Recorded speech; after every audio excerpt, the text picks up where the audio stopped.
Okay, buenos dias, everybody. Happy Shavuot. Very, very nice to be here. Were most of you here yesterday? Anybody not here yesterday? Oh, a couple of you. Okay, so I just want to see how to tailor my introduction. So we're really privileged to have Myriam Moscona with us this morning.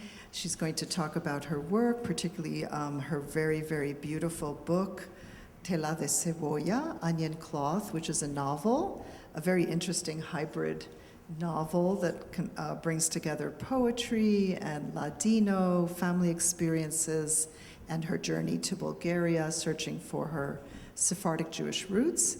And I'm going to read parts with Myriam, so we're going to do a dramatic reading together. So for those of you that weren't here yesterday, I'll just give you a little bit more of the background. So she's the first member of her family to be born in Mexico. The family was Bulgarian Sephardic. And Myriam writes in many genres. She's a journalist, she's a poet, she's a novelist, she's a critic. And she has published 11 books of poetry. And I'll just tell you some of the titles. They include The Visitors, The Tree of Names, Ivory Black, The One Who Swims, Ancina, like that, and The Death of the English Language. Really beautiful book. And she seeks a really deep, emotional, intellectual connection with her Sephardic past and with the language of Ladino that she heard growing up, mostly from the grandmothers, and one particular grandmother especially. And this particular book that we're going to read from, Tela de Cebolla, Onion Cloth, has won many awards, and it's a really important book about the Sephardic experience and about the death of Ladino and what that means to lose a language. What else can I tell you? I don't want to give you too much information because you're going to hear it now. I also want to say that she wrote a book that we heard from yesterday, Ancina, like that, which is written in Judeo-Spanish, in Ladino. And she's the co-editor of a really amazing book. If you want to know more about Sephardic writers, have a look at the book Por Mi Boca. It's really an important book that she co-edited with Jacobo Sefami. Textos de la Diáspora Sefardí en Ladino, By My Mouth, Texts of the Sephardic Diaspora in Ladino. And I want to say that her work has been translated into many languages, just so you can know how important it is, into Greek, French, German, English, Swedish, Portuguese, Hebrew, and Arabic. No sé si me faltó alguna. Todas las latinas. Y todas las latinas, all of the Romance languages, ¿verdad? Okay, and so she's won numerous prizes, also the National Poetry Prize of Aguascalientes, a Guggenheim Fellowship, the Javier Villarrutia Prize in Mexico, and we'll be talking, among other things, the way the theme of displacement comes up in her work, and she has a very uniquely womanist, feminist voice, always critical, skeptical, questioning, and very curious about everything.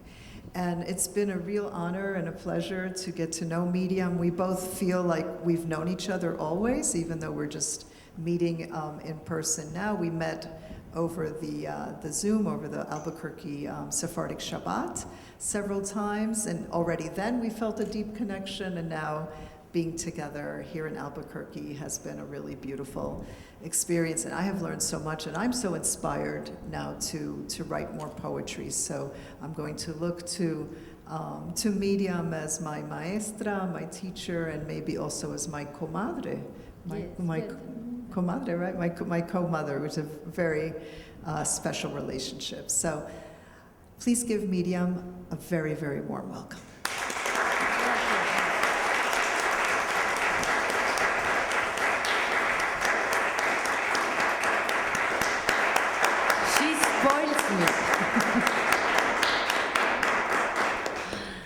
Thank you, Ruth. Thank you.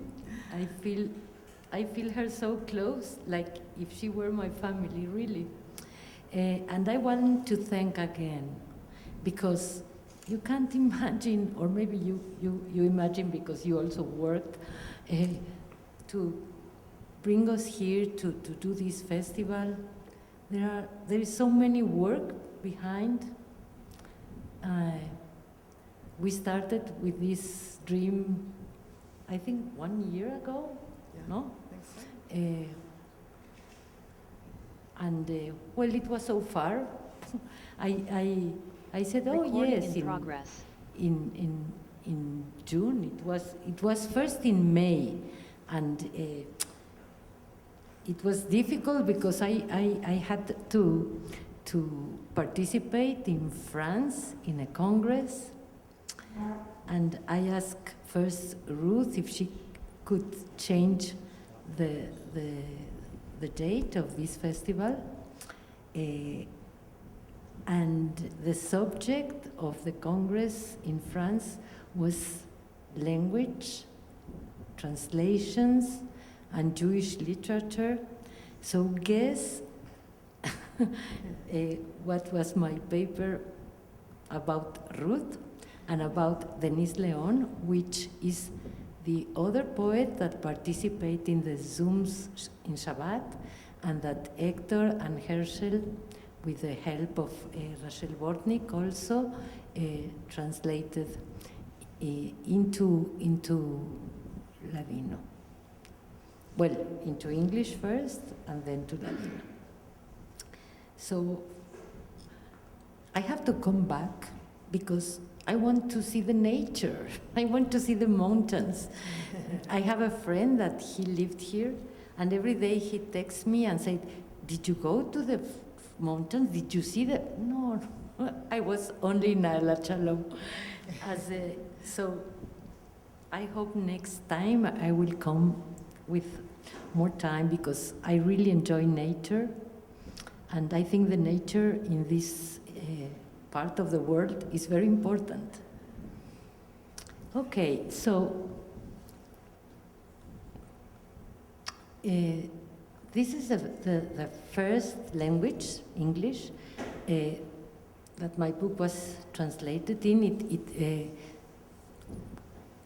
It received a grant for the translation. I don't know, I think it's a good translation. But this book always has a problem because it has many lines in Ladino, and when people is interested in translated, they say how we are going to manage with the Ladino parts. And it's true, it's not easy. So when a reader knows Spanish, the part in Ladino is easier. But when it's someone that don't know the language, so the Ladino will be like in a secret, no? So the decision of these translators, because they were two, was to leave the Ladino in Ladino and to change the typografía, the typography. The font. Yeah. Type font. Mm-hmm. So now in this edition it's in Ladino and in English, but most of the book is not in Ladino. Obviously it's in Spanish. I would never write a novel in Ladino. Poetry is different. Even the idea of the reading today is my connection with Bulgaria. I will start reading the first part of the book. I think I will read 5 fragments of the book. In one of them, Ruth, my comadre, is going to make a voice with me to I think it's easier to listen, no? Yeah. Okay, so this is the first page of the book. Do all the grandparents on earth speak with so strange twists and turns? Esther Benaroya grew up enveloped in that Spanish intermingled with words from other worlds. Judeo-Spanish was not the language of her studies, but it was the language she heard from her parents and grandparents. Later, she came to speak it far away, a donde arrapan al huerco, México. México era para nosotros, en la carta, solo un país que de la banda izquierda le encolgaba una lengua larga con el nombre de la Baja California. At the God-forsaken ends of the earth, Mexico. Mexico was for us on the map just a country with a long tongue hanging off its left side called Baja California. A short time after her arrival, Esther Benaroya, my paternal grandmother, decided to go to Sears Roebuck, the department store, blossoming right there before her eyes, agitated by neon lights. She needed to buy hairpins to placate her curls. Now you can see that, okay. She went up the escalator with a fear that no one seemed to notice. She headed toward the second floor, and very sure of what she was looking for, she approached a clerk. Señorita, quiero mercar unas firquetas para los cabellos. Señorita, I would like to buy some hairpins for my hair. Some what? Trocas, firjetas, bobby pins, hairpins. The employee isn't able to comprehend. Some weeks earlier, she had learned the words chingada, fucked up, and then chingadera, fucked up thing, worthless piece of crap. Though she preferred the diminutive chingaderica, worthless little piece of crap. So then she corrected herself. Quiero unas chingadericas, bre. I would like some worthless little piece of crap, bre. The employee blushed and shot off to find the manager. Esther Benaroya left with a cardboard packet filled with hairpins with gum tips. It made her happy to infuriate people. She would been told before that the word chingadera is impolite in this country, but she can't be bothered by that. It's her way of saying, agora hablo vuestro español como lo habláis vosotros en la España y en México. Now I speak your Spanish like you speak it in Spain and in Mexico. Some people were scandalized, while others ignored her or chuckled at her wackiness. Oh, I am suffering. Before she arrived in Mexico, all she could say was that it was a faraway country where people wore cowboy chapellos, hats, and ate excessively spicy foods. Dice el marido mío que los mostachos le quedan quemando después de estas comidas de fuegos. My husband says his mustache always burns after he eats these fiery foods. When she came ashore in these lands, she thought for a moment that all Mexicans had Jewish blood. They all spoke Spanish, that language of the Sephardim from Turkey and Bulgaria. Ama aquí lo hablan malo, malo, malo. No saben decir las cosas con su música de origen. But here they speak it poorly, poorly.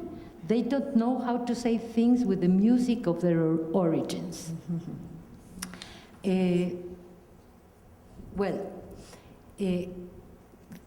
It's not easy to explain how the book is structured, but it has titles inside that there are several times that are repeated. So when I speak about my childhood, the name of that fragment is called focal length. That is a term of photography. When I speak about Bulgaria or another kind of journeys. The name is From the Travel Diary. When I speak about the information of Ladino, the name of that fragments are Paperweight. But there are a lot of fragments that are like dreams, like the only way I can speak with my dead people are is in that kind of not reality. So that name is Windmill. So I will try to read the first fragment from the travel diary. As I told you yesterday, for me, to travel to Bulgaria was very emotional. I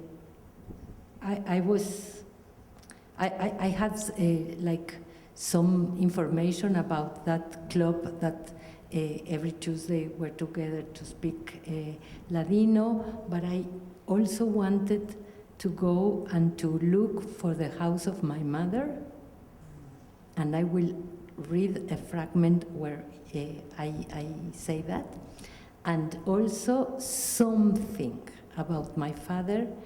He was from the second important city of Bulgaria called Plovdiv, but I have no information, no house, no family, nothing. But a lot of things happens when you are really, when you put your heart to search for something. Sometimes the doors will open in certain ways. Some of the passengers on the plane look like my mother's side of the family, wide mouths and their facial structure. Ruth, why don't you help me to read even this? Sure. Because it's, I think I read so bad that in English, it's page 5. Maybe you can read all this fragment. Okay, and you read the Ladino? Or you want No, you read it everything. You read, do you want me to read everything? This fragment. Okay. From the travel diary. Some of the passengers on the plane look like my mother's side of the family. Wide mouths and their facial structure. During the announcements prior to landing, I reflect on the things one should do alone. Now at this moment, at this age, arriving in Bulgaria for the first time, tallying up, thinking about the dozens of generations who lived in this country and spoke Judaismo. The words are fragile, and the memory I have of them is bathed in warmth. The plane arrives in Sofia, the steady strum of a slight, constant rain. There is something that makes friction. It is memory, the open link in a long chain. That opening that unites and separates me brought me here. See you? Ande topes una señal, levanta la cara. When you encounter a sign, lift your face. That is what I do in the city's synagogue, built in 1909. I lift my gaze to the largest lamp of the Balkans. It has 460 lights that are equivalent to 460 prayers. The Arab influence, the seating, the green columns, the contrast in tone. This is the life, the caretaker says in English. Our style is colorful, is warmer. At the back, above the tabernacle, there is an inscription in Hebrew. Know before whom you stand. Whatever I do, I know that God is watching me. Even in the bathroom, he observes me like a cyclops, and I ask him for forgiveness. Before the tabernacle, I let out a trembling, Why de mi no? Why de mi no? Like that, how my grandmother taught me. At the exit, I light 2 candles above a small pool of oil, one for her and another for him, like in the old days. I make a turn at the corner, see the name of the street, Exarach Yosef, almost my grandfather's. I smile. Did I mention the 2 mothers? Now I wait for an older woman, shrunken down to a little less than 5 feet tall. En la chiquez fui una mujer de alturas. When I was small, I was a woman of great height, she says, winking, after greeting me in the language that makes me think of a book by the Israeli writer of Romanian descent, Aaron Appelfeld, Beyond Despair. The book's French title, L'Héritage Nu, The Naked Inheritance, gets closer to the warmth of Judeo-Spanish layers of coverings. And then the woman, with her nasal voice, who made her way from Pazaradzik, about 60 miles from Sofia. She spent her childhood there. I, on the other hand, in my naked inheritance, beyond language, in the bodies that surround my chiques, papa and mama, I carry, I speak, the need to invent biographies for them because I lost sight of them. That's why I've come, because they told me that here I could discover a way to tie up the loose ends. Thank you. So now I told you that I have a terrible grandmother. She is very important in this book. In one hand, she was terrible, and in the other hand, thanks to her, it's my connection to Ladino. And this is a book, not everything is real, but the spirit of the grandmother is in the book. Focal length. Empiezo? Sí. What time is it, abuela? 8:20, 20 to 8. Don't talk like that. What time is it, abuela? 8:15, quarter to 8. You don't know how to tell time. What time is it, abuela? Nunca ni no, Hanum. Las 8 son, la hora de dormir. We can agree to disagree, Hanum. 8 it is. Time to go to sleep. I'm not tired. Echar, Hanum. Apishar y echar. Time to lie down, Hanum. To lay down. To go pee and then to lay down. No, I want to watch TV. Deja estos maimunes. Leave those talking monkeys. No, why? Just so you know, my other grandmother lets me watch cartoons. Le diré a tu madre, I will tell your mother. So, tell her. Le diré a tu padre, I will tell your father. My dad already died. Yo hablo con él cada noche. Cada noche me dice que está rabiado con ti. I talk with him every night. Every night he tells me he is angry at you. Liar, he's not mad at me. No se dice mentirosa. We don't call people liars. You're crazy. Me vas y a mí a matar, a todos matates tú. You're going to kill me too? You killed everyone. I didn't kill anyone. Lo matates a tu padre por mucho hacerlo arrabiar. You killed your father by making him angry so often. You're a bad person and a big liar. ¿Cuál lo dijiste? What did you say? Nothing. Ya sentí cuál lo dijiste. I already heard what you said. Nothing. Aide, echar Hanum.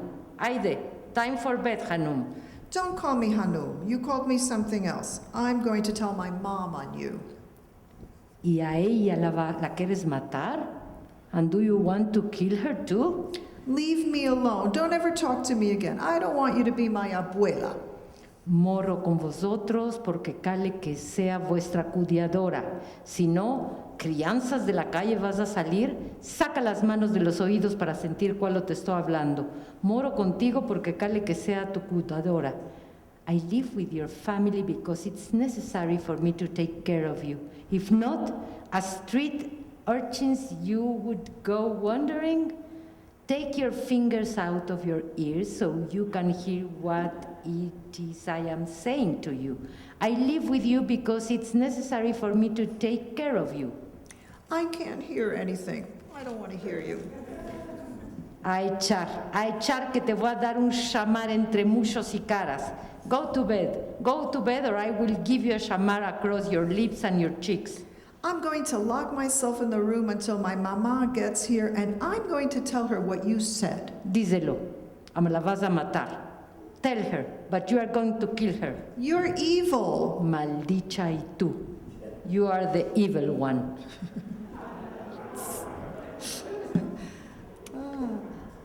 I had a lot of fun being Myriam the child.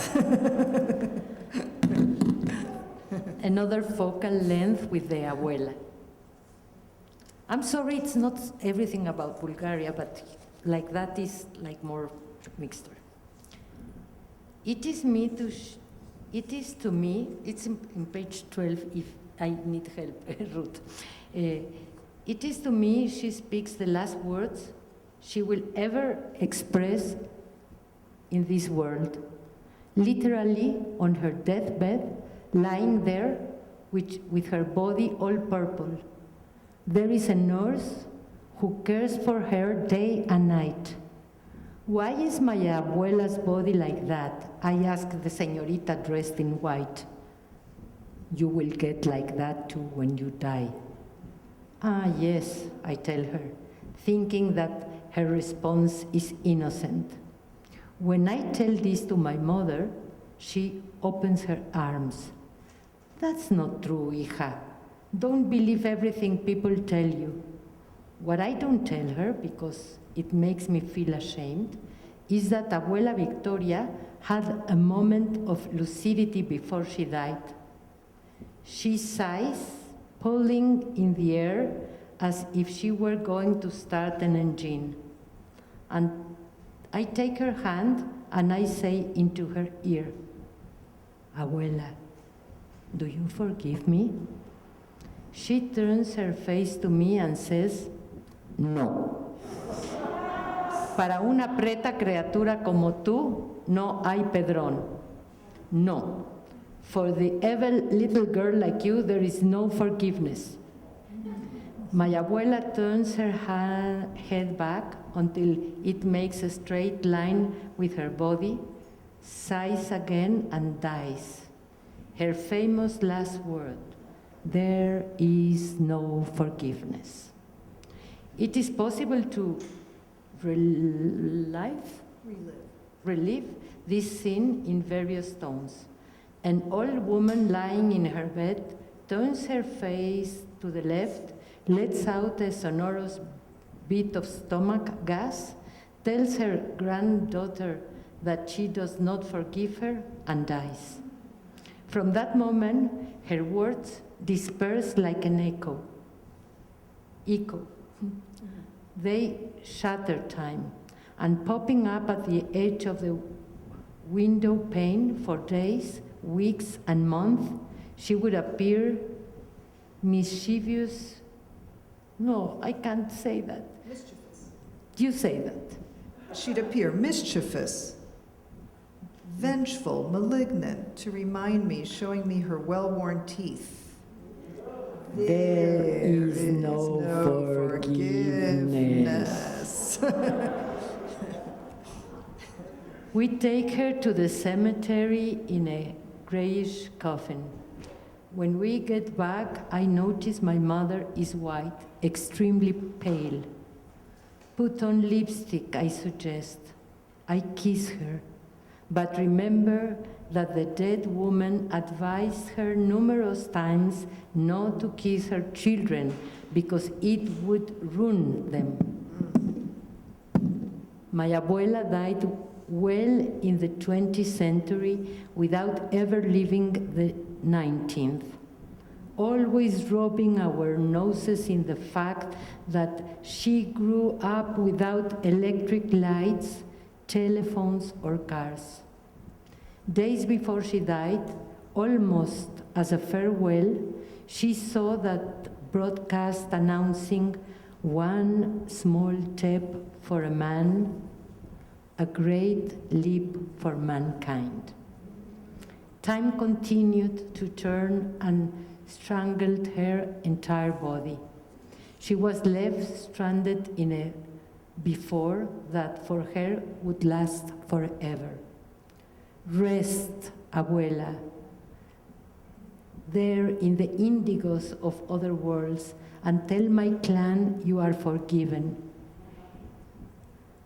If it wasn't for you, where would I have gotten my verbos y las dichas, words and sayings? No one else injected them into my bloodstream like you did during that childhood I can still hear. Los gatos puercos son. Cats, filthy pigs are. Can you say the other part? Yeah, they aren't filthy, abuela. They're clean. Nada sabes tú, los gatos son de la calle. You know nothing, cats are from the street. I'm a cat too. Tú sos crianza de casa, you are a girl from a good home. I'm from the street. Nosotros no somos de la calle, no hables babajadas. We aren't from the street, don't talk nonsense. I'm from the street and I want to go with the cat. Vas y a matar al gato. You are going to kill that cat too. It's you who's going to kill it. And she did. The next day, the cat was dead. Deja tus babajadas y construye algo provechoso. Leave all that nonsense and do something useful. What do you want me to make? Una fritada de queso. A cheese fritada. I don't know how to make that. Aide, escribe. Aide, write. Fritada de queso. 5 huevos, 100 gramos de queso, 2 cucharadas de leche, poco de sal, depende del gusto, y 2 cucharadas de manteca. 5 eggs, no, you Okay, please. 500 eggs, 100 grams of cheese, 2 spoonfuls of milk, a little salt to taste, and 2 spoonfuls of butter. Un poco de manteca se mete en una cacerola. Ahora los huevos se baten muy presto. Con la manteca derretida se emblesca la leche, todo se emblesca bueno y se mete arriba de la cacerola con el otro poco de manteca. Se abre la lumbre muy flaca. Cuando se cose, se avolta a la otra parte y se come caliente con un poco de queso raído. Put a little bit of butter into a pan. Now beat the eggs quickly. With the melted butter, you mix the milk, mix everything well, very well, and put it back into the pan with the other little bit of butter. Turn the flame down very skinny. When it's cooked, flip it over to the other side, and you eat it hot with a little bit of grated cheese. ¿Entendites? Do you understand? No.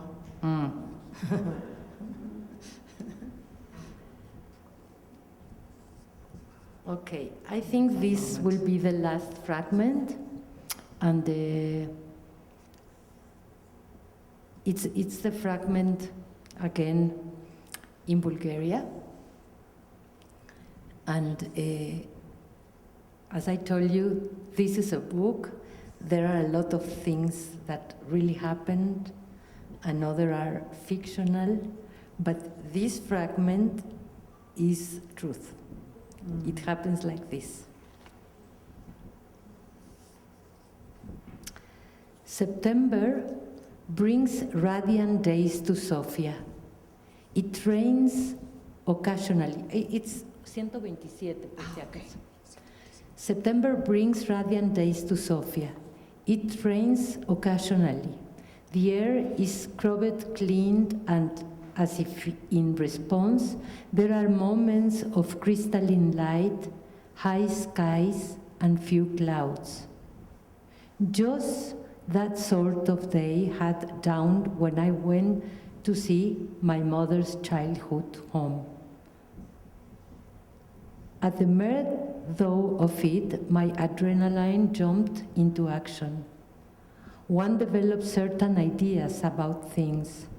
I knew that the only thing left was the lot, since the house was a kindergarten for years, and it seems that when it was sold, it was demolished. The address, 33 Iskar, has been engraved in my memory for years. If someone were to rouse me from my sleep to repeat that address, I would do so with no hesitation.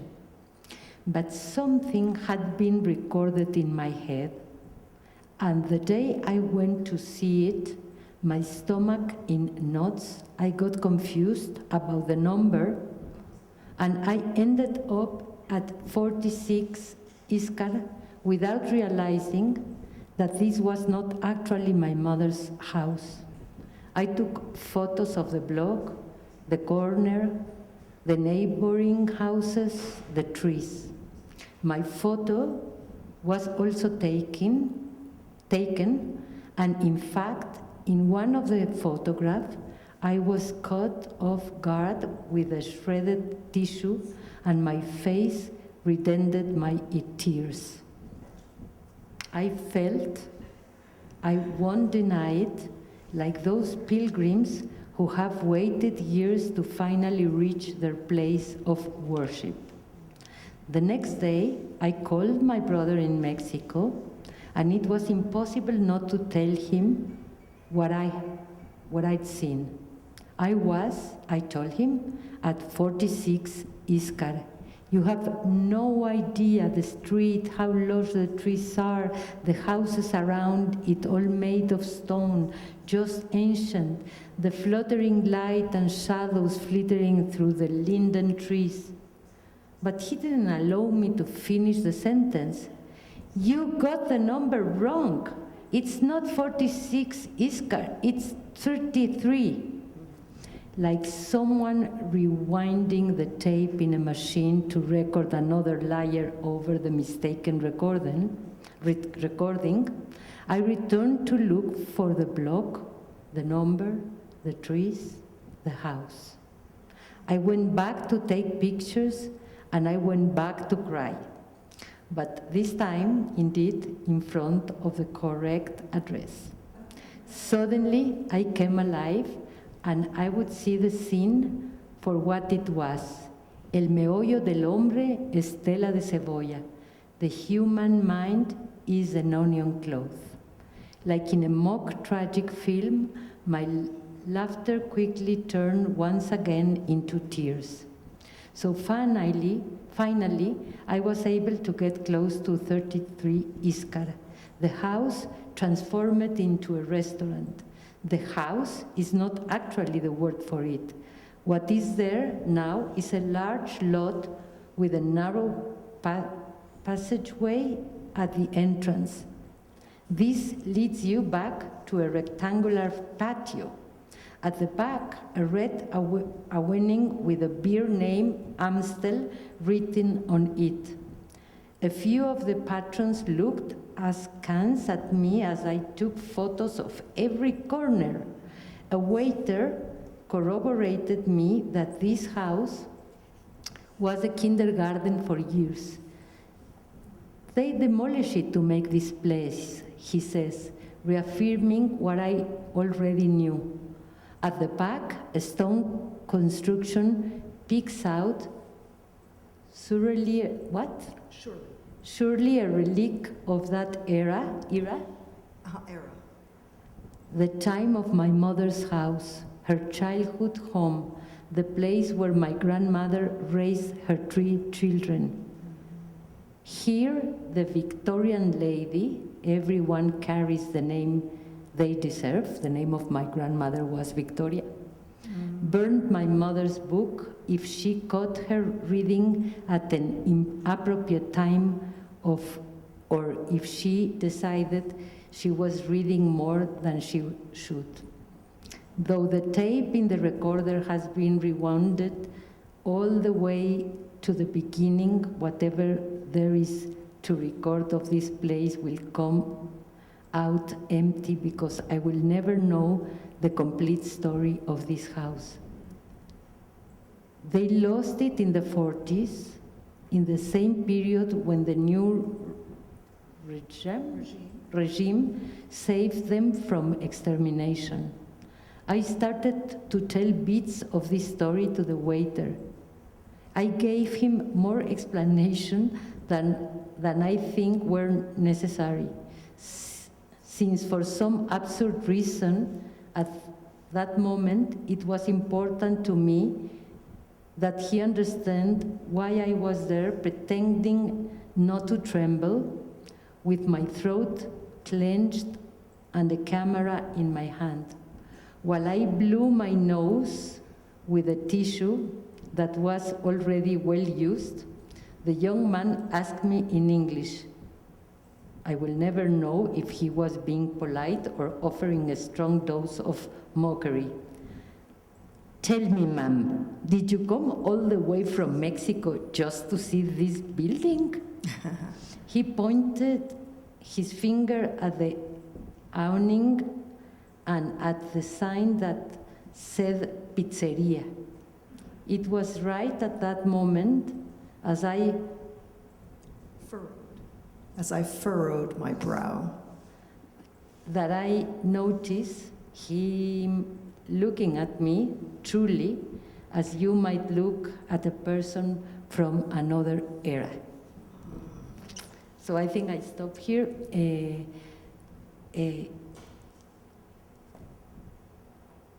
It's incredible because I was in Bulgaria for a second time, and now the pizzeria doesn't exist anymore. Now it's a place for tattoos. And there is a building, like more elegant because it's in the center of Sofia. And well, there is another story that you know, I think in 2000 or something like that, in Bulgaria they published a law that if people can demonstrate that before the war their family owned some houses, they could fight for ¿cómo se dice? To restore, return them, no? Yes, return to the houses return. to them. Yes. So, well, that's another story. No, that's another story. I had a cousin that was terrible. Like she was like the soil of my grandmother. And she make us sign something, and she sold the house. Well, it was, we lost that house. But the house is here. So the money goes on flies, doesn't matter. It's incredible because I am not Bulgarian. I don't speak Bulgarian. Even if you tell me that I could go and live there, I wouldn't want to go there. But there is something in that air that attracts my soul in such an incredible way.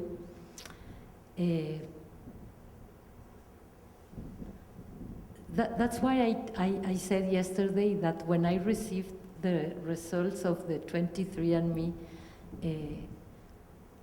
I don't care if I am really Ashkenazi or Sephardic, because what I am is my memory, no? What you are is your memory. And our memory and our roots are sometimes can be como móviles, ¿cómo se dice? Mobile. Yeah. They can be on earth, but also they can, like some plants, the roots are outside. And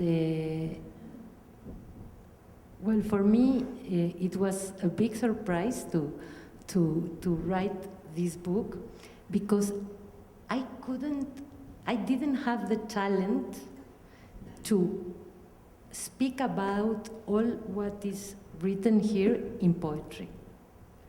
So I think that's how I had to choose another way of telling.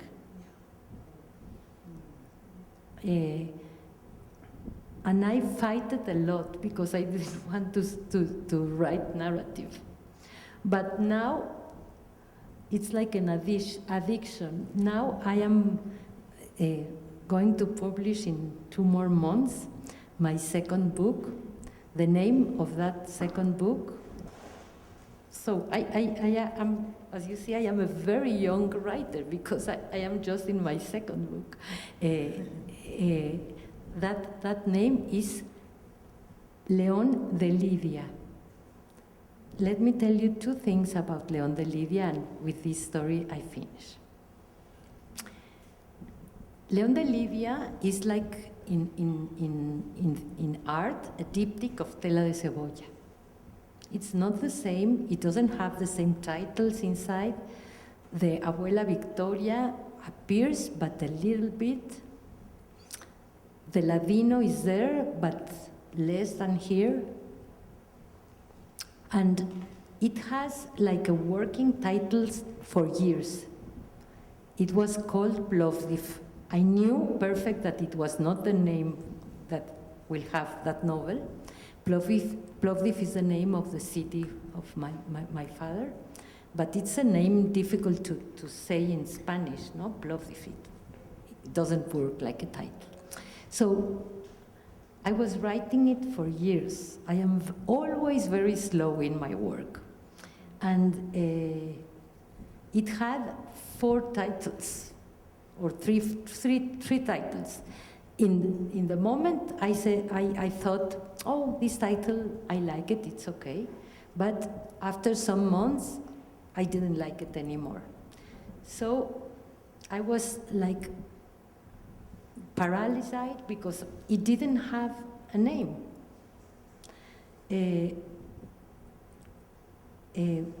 Talking with a friend, with another writer, I told her, my book, I don't find the title.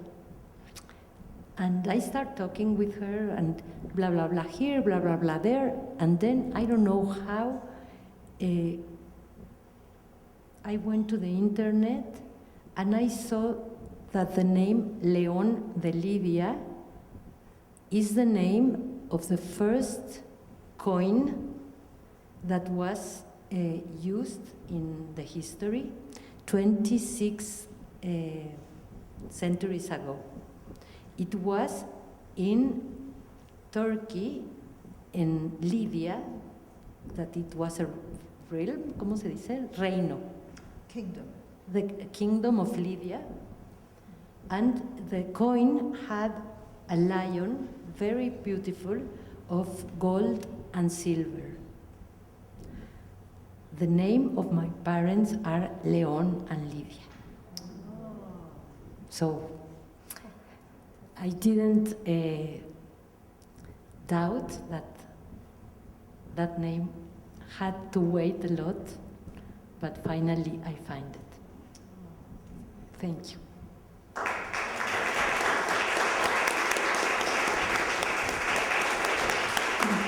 I want to make a brief comment. I just want to make a very brief comment. The what? Sure, you can take the questions. Yeah, so we'll have a Q&A. I just want to make a very brief comment, Myriam. We'll have questions now, if that's okay for you. Yeah. Okay. But I just want to say that this is such a brilliant book. I read it before coming here, and now reading it with you and listening to you read, I really see its huge brilliance. There is not a book like this. I think this is the great modern Sephardic novel. You quoted Ezra Pound yesterday, and you said, make it new. That, there are things we don't like about Ezra Pound, obviously, but he made this very great statement about poetry. And I think you've done it with this book. Really, this is an incredible book, and I think it's so fascinating, the relationship with the abuela, with the grandmother, and because I was being the child, I was being you, I was really sensing what it was like to grow up with an abuela that was passing on so much culture and heritage and language to you, but at the same time wounding you and hurting you so much at the same time, and that incredible tension that you capture in the story is amazing, so that our heritage doesn't come to us easily or gently or softly. Our heritage comes to us with a lot of pain and a lot of wounds, but nevertheless she transferred and transmitted so much of the culture to you, including the fritada de queso. including that recipe, which I loved hearing, how it's made, not just the elements. So I think it's just so powerful. So I just really want to congratulate you, felicitarte for this amazing work that you've done. Thank you.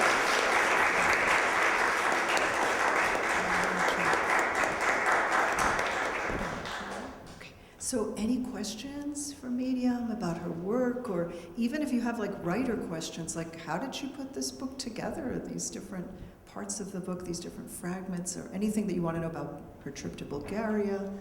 Any other questions?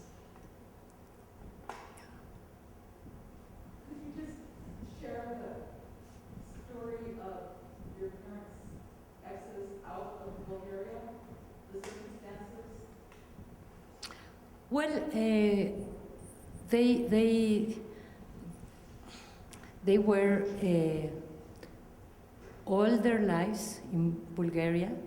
My mother studied in the music in the conservatory. She was a contralto, a singer, but she wanted to study something else as well, and she received a grant to go to New York, and the war started. And then she met my father. So sometimes I used to tell her, thanks to Hitler, I am in this world. I don't like that. And that's true, because if she would have traveled to New York, the story would be another, no?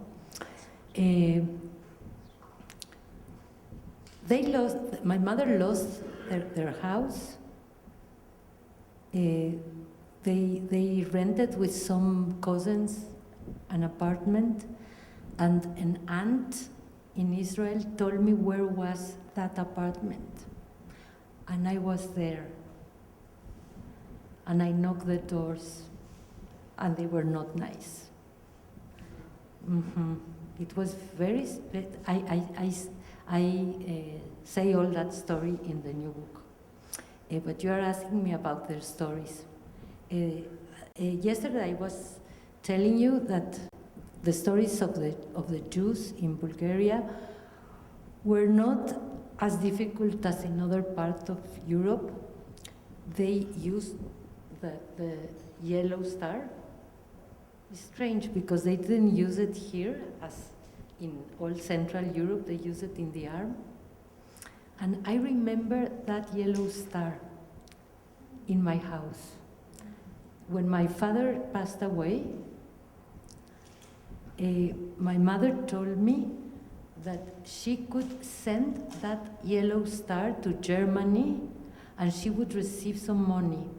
And she said, I don't want money from the Germans. Even she was a very sophisticated woman. In that subject, she didn't want to, anyone in the family has a Volkswagen. No, she was like extremely repelled all the German story. And she speaks very well German.